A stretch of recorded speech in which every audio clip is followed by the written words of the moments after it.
Penduduk dunia hari ini hampir mencecah 8 bilion orang. Sedangkan 100 tahun yang lalu, penduduk bumi hanya dalam 2 bilion saja. Iaitu peningkatan sebanyak 4 kali ganda. Jadi, kebanyakan orang yang ramai ni duduk di mana? Jadi dalam video ini saya akan tunjukkan 7 negara paling ramai penduduk di dunia.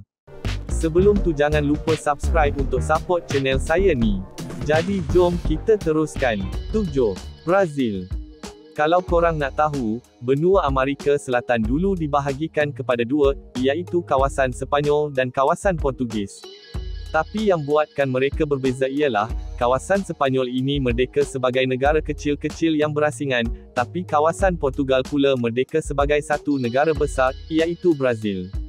Jadi kerana luasnya yang hampir separuh benua, tak peliklah penduduk mereka seramai ini. 6. Nigeria. Nigeria merupakan negara paling ramai penduduk di benua Afrika. Tapi saiz negaranya hanya yang ke-14 terbesar di benua Afrika. Jadi, macam mana negara ni mempunyai sangat ramai penduduk?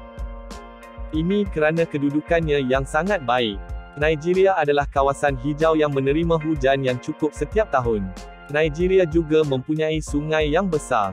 Kesuburan dan air yang mencukupi adalah faktor besar berdirinya sesebuah tamadun, yang juga akan menarik lebih ramai orang untuk berhijrah. 5. Pakistan. Kadar kelahiran di Pakistan antara yang tertinggi di Asia. Rakyat Pakistan meningkat sebanyak 2% setiap tahun. Ketika Pakistan merdeka pada 1947 dulu, rakyatnya hanya 30 juta saja. 70 tahun kemudian, rakyatnya meningkat hampir 8 kali ganda menjadi 230 juta orang. Gila kan? 4. Indonesia.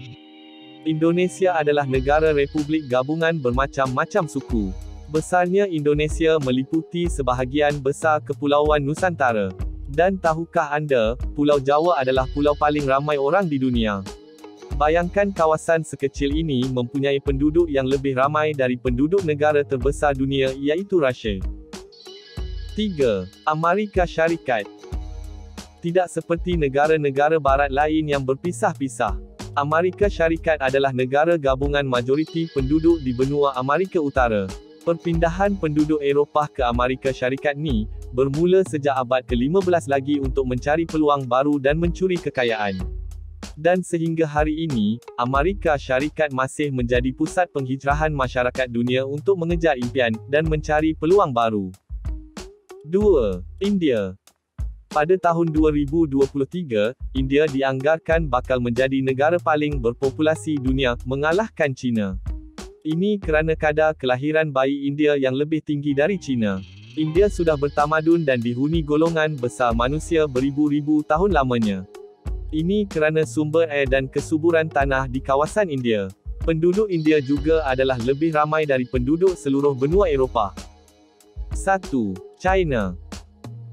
Hampir 1/5 manusia di bumi ini, berada di negara China. Sama seperti Indonesia dan India, China adalah negara republik dan merupakan gabungan bermacam etnik di Asia Timur.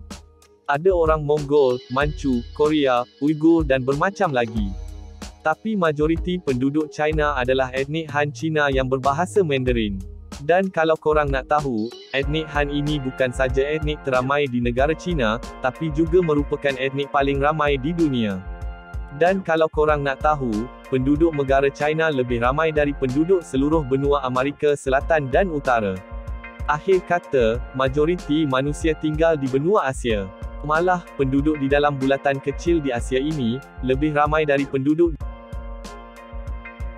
Jika korang suka video-video macam ni, korang bolehlah like dan subscribe supaya tak terlepas.